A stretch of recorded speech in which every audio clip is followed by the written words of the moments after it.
the girls' school that got hit in the first days of this war. There is absolutely no question at this point what happened. We made a mistake, and that happens in war. We identified this target based on earlier charts, and yet 2 months after it happened, we refused to say anything about it, giving the world the impression that we just don't care. We do not care about the casualties and the chaos that is caused by our war, and we should care, even if we want to prosecute that war. Now, I agree with the chairman. We need a strategy. We face the most complex threat environment that we've faced in a very, very long time. So we really want to hear from the administration. Don't give us this realism, chest-thumping stuff. What are we really going to do to meet those threats, to deal with the challenges we face?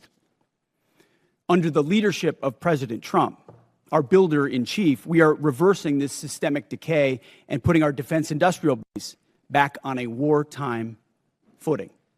We're restoring American commercial dominance at a pace unseen in generations, transforming the defense industrial base from a broken, slow-moving system of the past. We have flipped the Pentagon acquisition process from a bureaucratic model to a business model, 180, decisively moving from an acquisition environment paralyzed by bureaucratic red tape into an outcomes-driven organization focused on delivering the most at cost, at scale for taxpayer dollars. By changing our departments, transforming our department's business model, American companies are investing in America with their own money, their own capital, a historic demonstration of American manufacturing and defense revitalization, all again with their capital, not Uncle Sam's.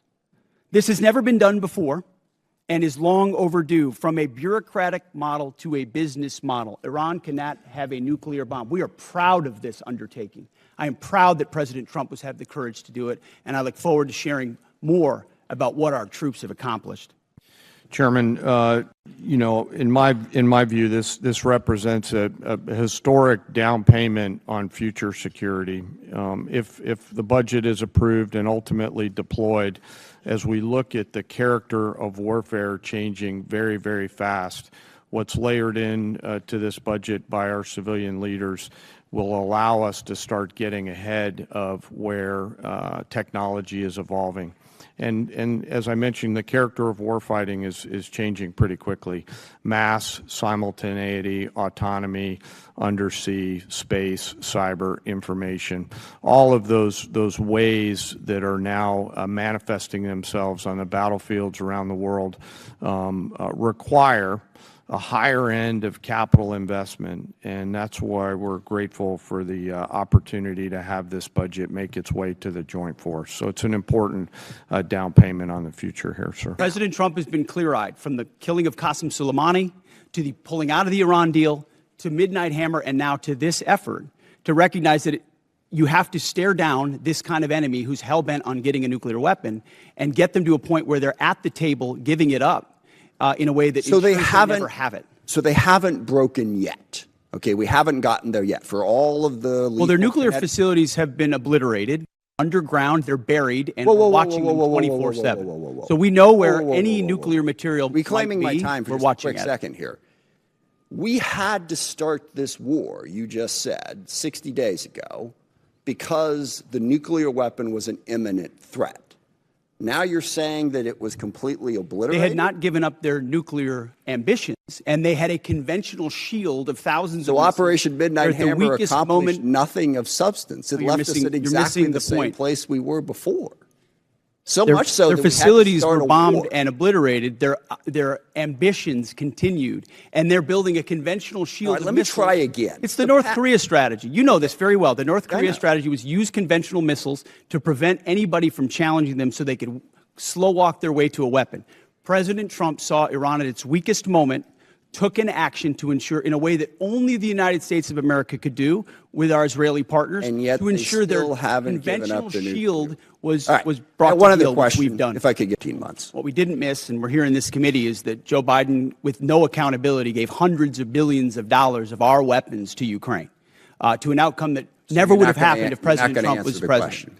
You've testified that it was $25 billion in cost in terms of the munitions we used and what we paid for it. But when you add to that the damage that was done to our bases and today's dollars for buying replacement munitions and replacement aircrafts, what has the total cost been over the last 60 days? That number right now reflects the total cost that we're seeing. Including buying in today's dollars the new weapons and replacements, and including the damage there? That's your testimony? If there's adjustments to that, I would defer to the comptroller on that.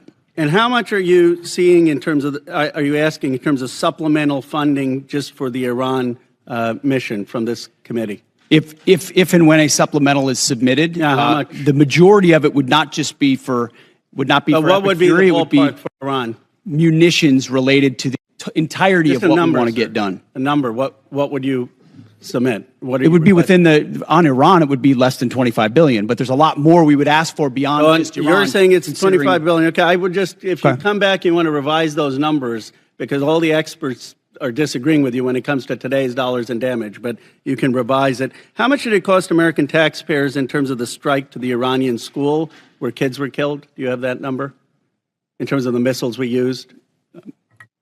As I've said, that unfortunate situation remains under investigation. You don't know how much it costs the taxpayer? But I wouldn't tie a cost to that, to anything.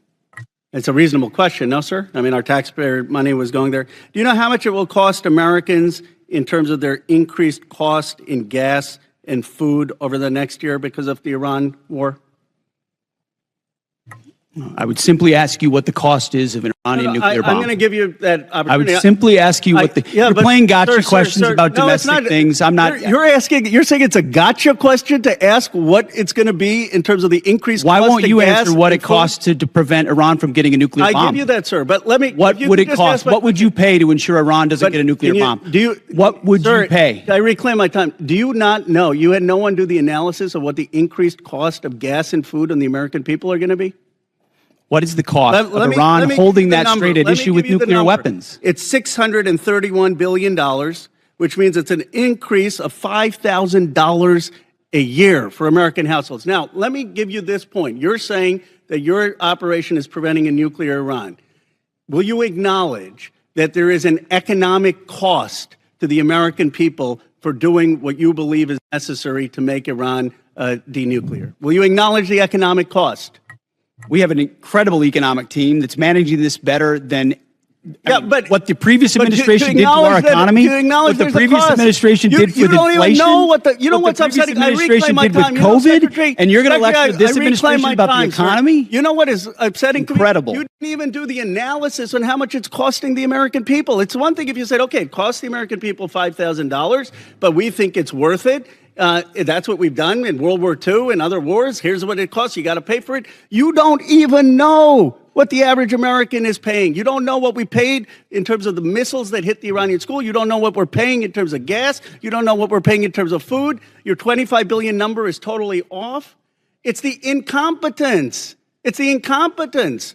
If you like this video, then like, share and subscribe to Mirror Now.